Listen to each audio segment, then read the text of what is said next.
Thank you, Deputy Speaker. Well, any opportunity to discuss childcare in this House is a great day. And affordable and accessible childcare, it's not just a policy issue, it's a fundamental matter for equity and fairness. It's about ensuring that every child, no matter their background, has the opportunity to thrive. And it's about supporting families so they can balance their careers, their aspirations and their responsibilities at home. And it's about strengthening our economy, because when you give people access to childcare, they are able to participate fully in the workforce. It's great for productivity. And that's why the Albanese Labor government's cheaper childcare policy is so vital. The member for Moncrief's motion before us today frankly raises more questions than answers. You were heard in silence. And the member is asking the government to deliver more access to early childhood education and care places to support Australians to return to the workforce and the cost of living, and as a cost of living relief for families. Well, the good news for the member for Moncrief is that we do have a whole lot of answers to her concerns. She need only look at Labor's cheaper childcare policies in order to understand the benefits.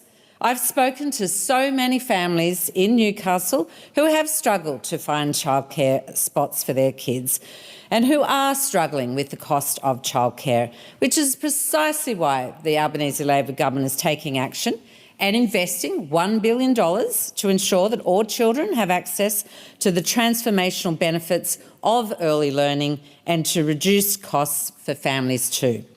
Our cheaper childcare policy is delivering cost of living relief to more than 1 million families by cutting those out-of-pocket costs. As a result, the average family is approximately $2,768 better off. And this is in stark contrast to the last 4 years of the Liberal government, where prices went up twice as much as the OECD average.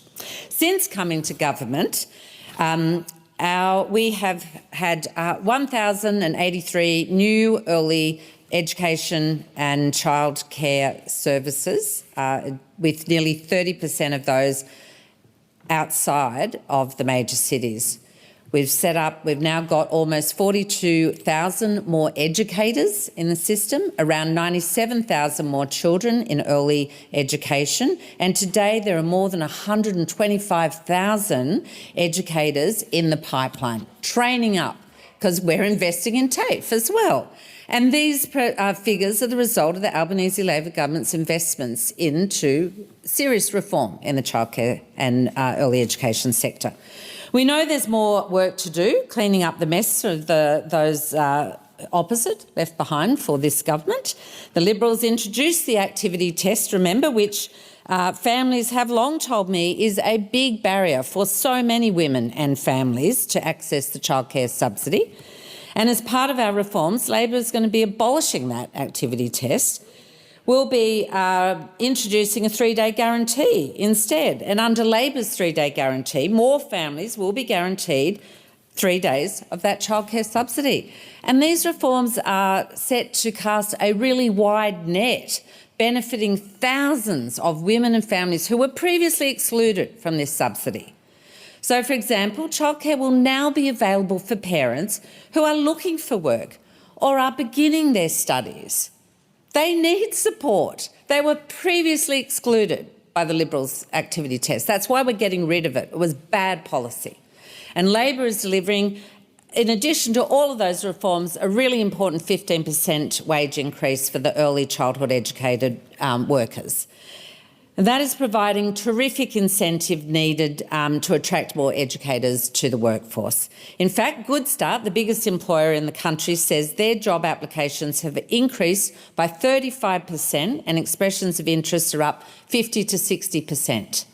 Labor is also establishing a $1 billion Building Early Education Fund, which will build and expand more centres in areas of need, including in my electorate of Newcastle. Sadly, those opposite have described our efforts to fix the childcare mess they left behind as smoke and mirrors. This is not smoke and mirrors. This is evidence-based reform. I know it's an anathema for many of members opposite, but that's how we work in government. Only a Labor government will deliver fair and decent wage increases, build capacity in the system and provide cost of living relief for Australian families. I thank the member for Newcastle.